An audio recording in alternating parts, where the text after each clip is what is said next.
Alright, this is the 20 Grand Dutch Luxembourg 20 banknote. It refers to the absolute Luxembourg francs banknote, no euro. It's not a euro. They are from the Grand Duke Luxembourg and were issued in various series, including the 1966 series, which this is supposed to be, featuring Grand Duke Jean and the view of Montsale River. The banknote were replaced by the euro in 2002 and are no longer legal tender, but they can be exchanged for the artifacts, for the historical artifacts though. But the older version can be exchanged for cash through currency exchange through the collected for collection. The front features a portrait of Grand Duke Jean and is printed on blue in multicolored underprint. Back depicts views of Montsale River Dam, illustrating the local landscape. Part of this France's demonetized banknote series, which were circulated from 61 to 84.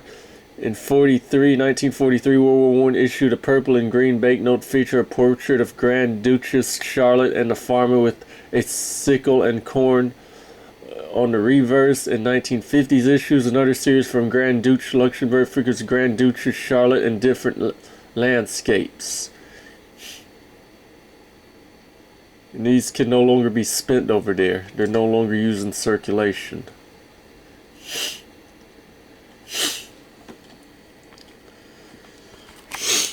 But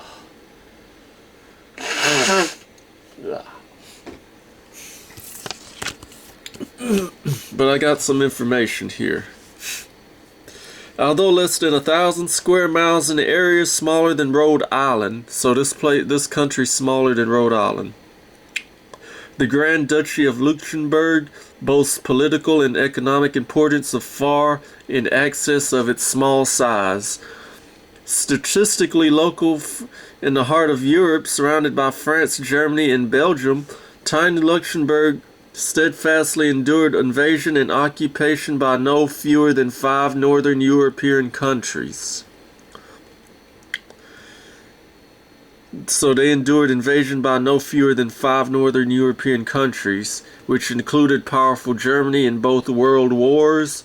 Yet this charming land of walled cities and thousand-year-old castles has weathered its stormy past well, and Luxembourg has managed to build one of the soundest economics and governments in the world. Having felt the monarch of invaders from the Caesar's legions of Hitler's panzers, Luxembourgs have emerged a sturdy people who dearly cherish both their independence and their rich traditions. So Grand Duke is the head of this. The head governor is a premier. The legislature is a parliament. The area is 999 square miles. The boundaries are West Germany, Belgium, and France. The population is 360,000. The capital is Luxembourg. The major language is French, German, and Luxembourgese. The religion is Roman Catholic majority. Monarchy unit, Luxembourg, France. Their flag is tricolor, horizontal stripes, red, white, and blue. The national anthem is Our Homeland. So, despite the rages of war in countries of foreign occupation, the people of the Grand Duchy of Luxembourg remain staunchly independent. In fact, the people of this tiny European nation are so proud of their ability to maintain their culture and independence in the France and constant foreign aggression, they have adopted a phrase, "We wish to remain what we are," as their national motto. This strong political statement is more than a protest against foreign domination. Its attitude reflects in many aspects of Luxembourg life. It shows the brooding castles that stand in the rocky hilltops. It shows the walled cities and towns that huge and twist rivers, and it shows too in the trenchous resistance to change people to have seen too much of it. Although much of Luxembourg still reflects on medieval times, it is a modern and any other Central European country. By far, the steel industry has the greatest impact on Luxembourg economy, yielding 5,500,000 tons of high-grade steel a year.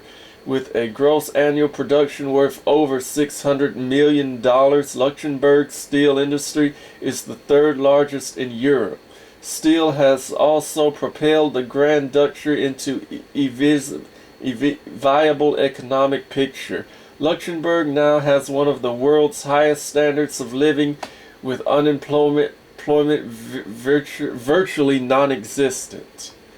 Non-existent unemployment. Farm and wine production and other small industries help to diversify an economy too dependent on a single industry. Yet the dependence on steel is heavy, and in recent years an effort has been made to diversify by offering tax benefits, a Central European location, and a stable economic climate. There has no been a strike in Luxembourg in over 40 years. The government has induced foreign investors, including several American companies, to build factories. In Luxembourg, Monsanto, Goodyear, and DuPont are among the large firms with manufacturing facility in Luxembourg. Yet, as with steel, most of the output of new plants must be exported and many consumer goods imported. This means that although Luxembourg claims to political independence, it most rely economically on the large European community. No surprisingly, Luxembourgs have been active in internationalist organizations since the 19th century. And that's all I got.